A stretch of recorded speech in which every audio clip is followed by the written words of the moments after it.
27 صفر اور ستمبر کا مہینہ تھا، تو 622 عیسوی تھی۔ تو ادھر ہے مدینہ اور ادھر ہے جبل ثور۔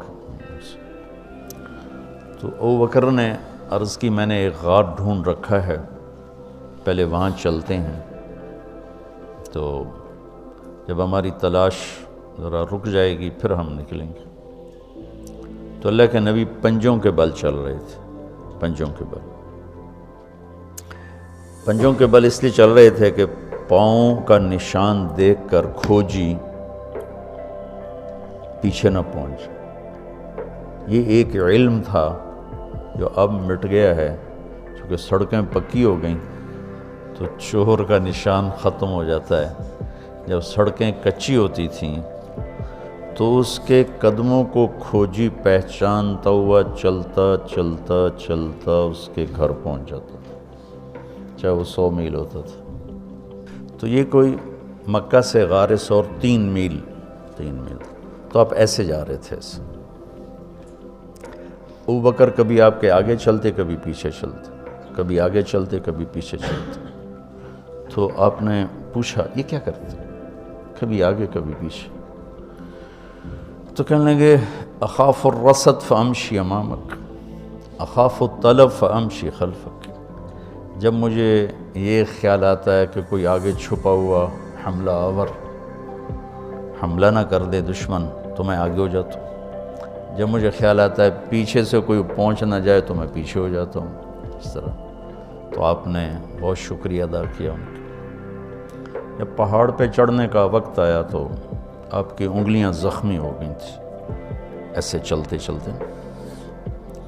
کس قدر نبی اسباب کی رعایت کر رہے ہیں، اسباب کی رعایت کتنی ضروری ہے۔ تو ابو بکر نے آپ کو کندھے پہ بٹھایا اپنی کمر پہ، اور غار جبل ثور ایسے سیدھا پہاڑ ہے ایسے۔ میری آج تک ہمت نہیں ہوئی چڑھنے کی، حالانکہ کتنے سالوں سے اللہ لے جا رہا۔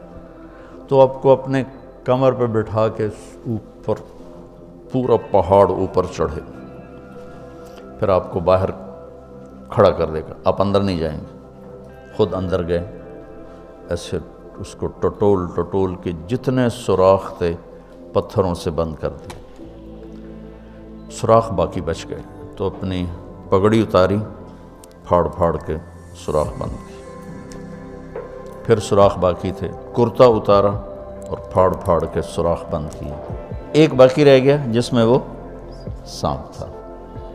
علماء نے لکھا ہے کہ وہ سانپ جو ڈس رہا تھا، ایک تو سانپ اپنی فطرت سے ڈستا ہے نا، وہ علماء نے لکھا وہ اس لیے ڈس رہا تھا کہ وہ راستہ مانگ رہا تھا دیدار نبوت کے لیے۔ یہ کئی علماء نے یہ لکھا ہے کہ وہ اپنی فطرت سے نہیں، احتجاج کر رہا تھا کہ میں نے راہ دے، میں بھی دیدار کر، میں بھی دیکھنا چاہتا ہوں۔ یہ تھا۔ تو کہا یا رسول اللہ آئیے۔ جب آپ اندر تشریف لائے تو اندھیرا تھا، پتہ نہیں چلا۔ تھوڑی سی روشنی ہوئی تو دیکھا ابو بکر کا نہ کرتا تھا نہ عمامہ۔ تو آپ نے پوچھا تیرا کرتا کدھر ہے، تیری پگڑی کدھر ہے؟ تو انہوں نے اشارہ کیا کہ یہ سارے سوراخ تھے۔ تو اللہ کے نبی کی آنکھیں چھلک پڑیں، اور آپ نے ایک دم بے ساختہ کہا یا اللہ میں ابو بکر سے راضی ہوں، تو بھی اس سے راضی ہو جا اور اسے جنت میں میرا ساتھی بنا دے۔ تو اسی وقت جبریل اترے اور آ کر کہا یا رسول اللہ، اللہ تعالیٰ خوشخبری دے رہے ہیں کہ وہ آپ کے ساتھی سے راضی ہو چکے ہیں اور جنت میں یہ آپ کے ساتھی بھی ہیں۔ یہ خوشخبری ہے کہ یہ جنت میں آپ کے ساتھی ہیں۔ تو انہوں نے قریش نے کھوجی بلا لیے، تو انہوں نے وہ انگلیاں پکڑ لیں اور ان انگلیوں پہ چلتے چلتے چلتے جبل ثور پہنچا دیا۔ تو اللہ نے ان کے آنے سے پہلے، غار کا دہانہ بڑا ہے، ایک بیل ہو گیا، اس کے بیچ میں مکڑیوں نے جالے پھیلا دیے، ایک کبوتری نے تن کے رکھ کے انڈے دے دی۔ تو ان کے جانے سے پہلے 2 کام ہو چکے تھے۔ تو وہ کھوجی کیسا، حالانکہ پہاڑ پہ تو کچی زمین پہ تو پورا پاؤں لگتا ہے، پہاڑ پہ تو ایسے ایک آدھ کوئی نشانی پڑتا ہوگا تو کیسا علم تھا، ان کو لا کر اس نے دروازے پہ کھڑا کر دیا، کہا یہ اس سے آگے کوئی نہیں۔ تو ابی بن خلف کہنے لگا تیرا دماغ خراب، یہ جالا محمد کی پیدائش سے بھی پہلے کا بنا ہوا، اور تو کہتا ہے ادھر گھس گئے، بے وقوف کہاں لے کے آ گیا؟ اب ابو بکر ڈر رہے تھے کہ یا رسول اللہ اب کیا ہوگا؟ تو آپ نے کہا ما ظنک باثنین اللہ ثالثہما، جن کا اللہ ساتھی ہو ان کو کیا پریشانی؟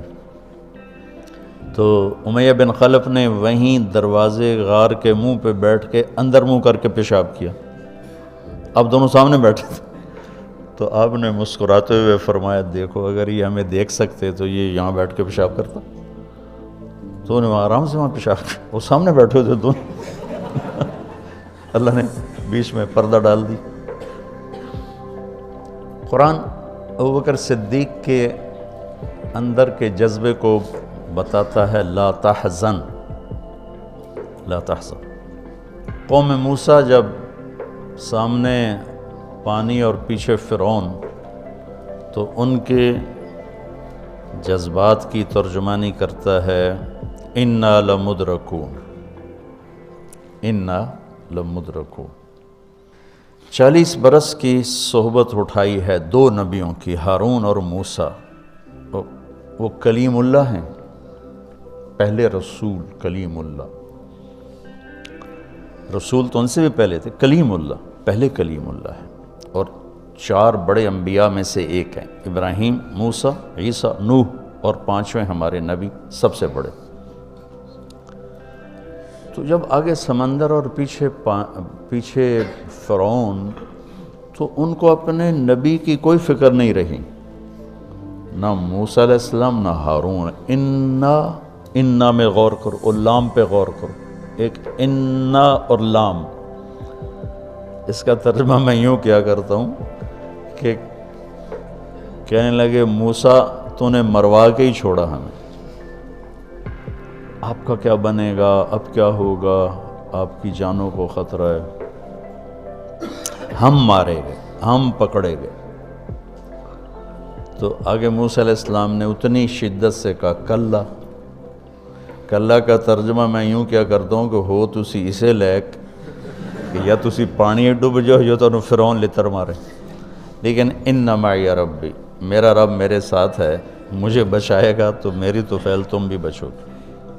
تو انا لمدرکون ان کے ذہن کی عکاسی کرتا ہے، پستی ذہن کہ صرف اپنی پڑ گئی، اور لا تحزن عکاسی کرتا ہے کہ ابراہیم ابوبکر اپنی جان کا اگر خوف ہوتا تو لفظ آتا لا تخف، انہیں غم لگ گیا اپنے نبی کا کہ اب میرے نبی کا کیا ہوگا۔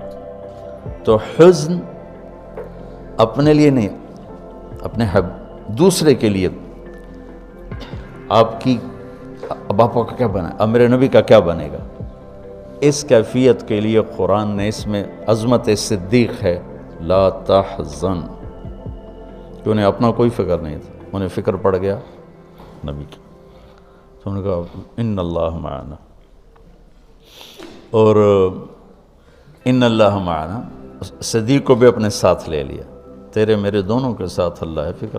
موسیٰ علیہ السلام نے صرف اپنے آپ کو لیا ان کے اس جملے کی وجہ سے، ان معی رب، میرا رب